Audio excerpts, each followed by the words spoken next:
आप सबका स्वागत है। My wife is actually the empress के चैप्टर नंबर 47 में। चैप्टर स्टार्ट करने से पहले अगर आप लोग इस चैनल पे नए हैं तो चैनल को सब्सक्राइब कर दे और साथ ही बेल आइकन भी दबा दे। जब भी मैं नया वीडियो अपलोड करूंगा तो आपको नोटिफिकेशन मिल जाएगा। स्टार्टिंग के सीनों में दिखाया जाता है चेन्नई बहुत सारे सिपाहियों को लेके हुआंग फैमिली के ओल्ड मेंशन में आ जाता है और वो देखता है यहाँ पे बहुत सारे लोग पहले से मरे हुए होते हैं और वो कहता है आखिर यहाँ पे हुआ क्या था। तभी चेन्नई अपने मन में कह रहा होता है ये सारे अपराधी जितने कमजोर दिखते हैं उतने हैं नहीं, लेकिन फिर भी ये लोग इतनी जल्द मारे गए। जिस किसी ने भी इनको मारा होगा वो तो इसको कीड़े मकोड़े की तरह मसल के चला गया। आखिर कौन था वो? कहता है जरूर ये विद्रोही सेना के लीडर का काम होगा और कहता है कहीं ऐसा तो नहीं इन लोगों ने उसको गुस्सा दिलाया हो, लेकिन ऐसा तो हो ही नहीं सकता क्योंकि इनमें से कुछ लोग विद्रोही सेना के आर्मी में से भी हैं। तभी उनमें से एक सिपाही चेन्नई को कहता है मैंने सारी गिनती गिन ली, यहाँ पे सिर्फ 3 लोग नहीं हैं। पहला गी चेंगली, दूसरा बड़ा मुच्छड़ और तीसरा एक टयोस। ये तीनों ही रेबेल आर्मी में से हैं, लेकिन ये लोग इधर नहीं हैं। तभी चेन्नई कहता है ऐसा लगता है कि विद्रोही सेना का लीडर अपने लोगों को बचाने के लिए आया था। वो हर बार एक से एक मुश्किल खड़ी कर देता है हम लोग के लिए। चेन्नई सिपाही को ऑर्डर देते हुए कहता है जल्दी जाओ और उस गी चेंगली को ढूंढ के निकालो और बाकी उन दोनों को ऐसे ही छोड़ दो, उन दोनों को बाद में देखा जाएगा। चेन्नई अपने मन में कह रहा होता है तो वो सिर्फ अपने लोगों को बचाने नहीं आया था, वो इस मौके का फायदा उठाने आया था। उसे ऐसा लगता है 3 लोगों को मार के वो महारानी पे एक एहसान कर रहा है अपने सपने में। मैं ये सारी बातें जाके 6 जोड़ को बता देता हूँ ताकि वो उन लोगों को ऐसे ही छोड़ दे और कहता है इसके कारण हम दोनों बराबर हो जाएंगे, ना तू एक महारानी को कुछ एहसान कर पाएगा ना मैं, हम दोनों बराबर हो जाएंगे। और तुझे ऐसा लगता है कि तू इंपीरियल कोर्ट से कुछ पा सकेगा अपने सपने में, तू एक गद्दार था और तू ये मत सोच कि तू महारानी पे कुछ एहसान कर रहा है, महारानी तुझे एक चावल का दाना भी नहीं देने वाली। नेक्स्ट सीन हमें ली के घर का दिखाया जाता है जहाँ पर ली कुकीज खा रहा होता है और कहता है ये बहुत ही मीठा और थोड़ा सा खटा है। और जो ली को कहती है बेशक इसे मैंने इंपीरियल किचन में बनाया है और इसकी रेसिपी मैंने खुद अपने हाथों से बनाई है। तभी ली हंसते हुए जो को कहता है ऐसा लगता है कि आज तुम बहुत ही अच्छे मूड में हो। तभी जो ली को हंसते हुए बताती है बेशक क्योंकि मैंने सुना है जो गुनेगार जेल तोड़ के भाग गए थे वो सारे मारे गए, अब ये राज्य बहुत सुरक्षित है। और अपने मन में कह रही होती है कितनी शर्म की बात है, उन सारे गुनेगार को उस विद्रोही सेना के लीडर ने मारा, क्या इस राज्य में कोई भी काबिल इंसान नहीं है? और जो मुंह फुला के अपने मन में कह रही होती है एक दिन में तुझे जरूर पकड़ूंगी, जब मैं तुझे पकड़ लूंगी तो तू दुआ करना तुझे मैं मार दूं। तभी पीछे ली कुकीज खाते हुए अपने मन में कह रहा होता है बहुत अजीब बात है, मुझे ऐसा क्यों महसूस हो रहा है कि कोई मुझे मारने का सोच रहा है। तभी ली टेंशन से अपने मन में सोच रहा होता है चाहे मैं उन गुनेगार से छुटकारा पा तो लिया, लेकिन हुआंग फैमिली इन छोटे मोटे चीजों से अपने प्लान को रोकने वाले नहीं है, वो जरूर कुछ दूसरा प्लान कर रहे होंगे। और कहता है आखिर वो लोग अगला प्लान करने क्या वाले हैं। तभी लीजो आ जाती है और वो कहती है मकान मालिक सिस्टर जो मैं यहाँ पे तुम्हारे साथ खाना खाने आई हूँ। तभी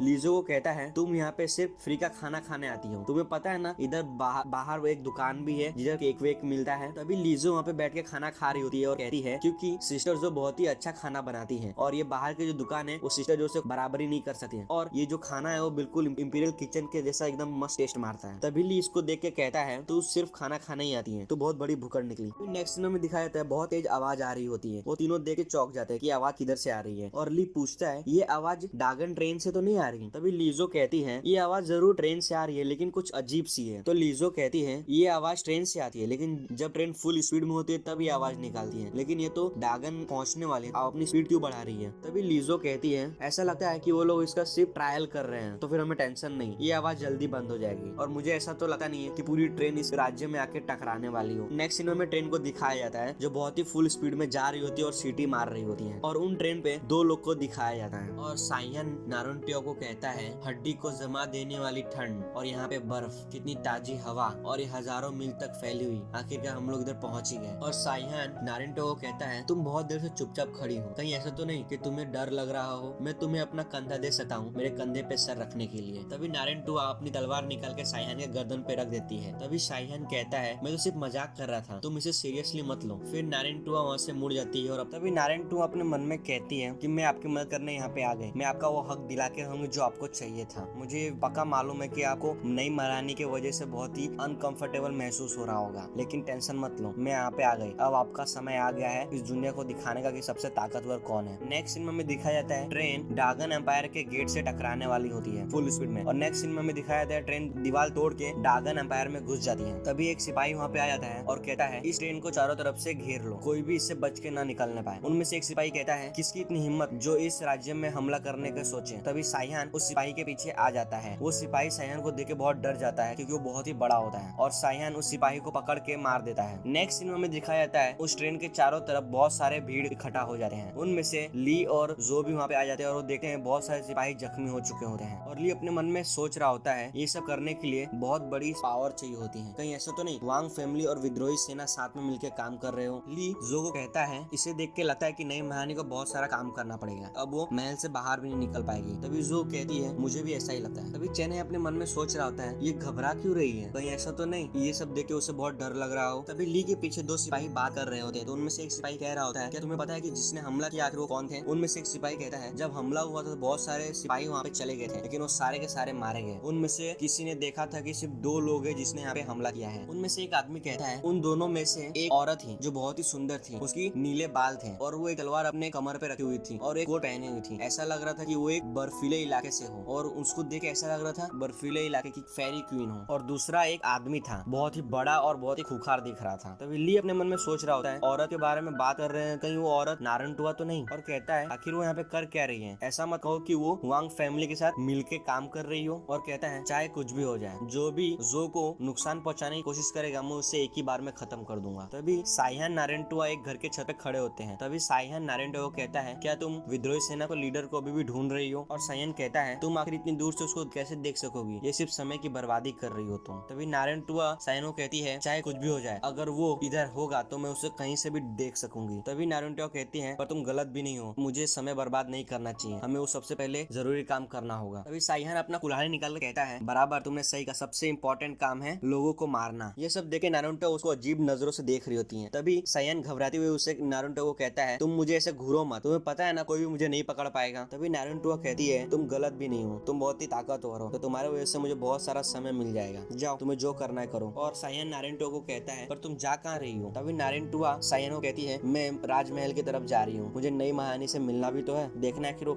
है कैसी। और साइहान नारुतो कहता है क्या तुम्हारा दिमाग सही ठिकाने पे है, तुम्हें पता है ना कि राजमहल में कितने सारे सिपाही रहते हैं, अगर तुम वहाँ पे घुस भी गई तुम बाहर बहुत मुश्किल से निकलोगी, ऐसा तो है नहीं कि तुम बिना खरोच के बाहर निकल पाओ, वहाँ पे बहुत सारे सिपाही हैं। तभी नारुतो साइहान को कहती है अगर कोई आम दिन होता तो फिर मैं पक्का नहीं घुस पाती, लेकिन आज देखो आज यहाँ पे ट्रेन की वजह से बहुत सारे लोग घायल हो चुके हैं, राजमहल के सिपाही को यहाँ पे बहुत जरूरत पड़ेगी, इसीलिए राजमहल में बहुत सारे कम सिपाही होंगे तो मैं आराम से अंदर जाके बाहर भी आ पाऊंगी, और वांग फैमिली के लोग भी इसमें हैं तो ज्यादा से ज्यादा कुछ खतरा नहीं होगा इधर, तुम फिक्र मत करो। और साइहान कहता है लगता है मुझे तुम्हारे साथ जाना ही होगा, लेकिन अगर मुझे तुम्हारे साथ जाना नहीं है तो मैं जरूर उस आदमी को ढूंढूंगा और उसे अपने कुल्हाड़ी से मार डालूंगा, आखिर वो है तो विद्रोही सेना का लीडर ही ना, मुझे देखना है आखिर है कितना ताकतवर। अगर मैंने उसे मार दिया नारुतो कहीं उदास तो नहीं हो जाएगी। और मुस्कुराते हुए कहता है 1 मिनट, अगर मैंने उसे मार दिया तो मुझे एक मौका मिल जाएगा रेबल आर्मी का लीडर बनने के लिए, विद्रोही सेना के लीडर तुम रुको मैं बस आ ही रहा हूँ। यहाँ पे चैप्टर 47 खत्म होता है। अब हम लोग अगली बार मिलेंगे चैप्टर नंबर 48 में।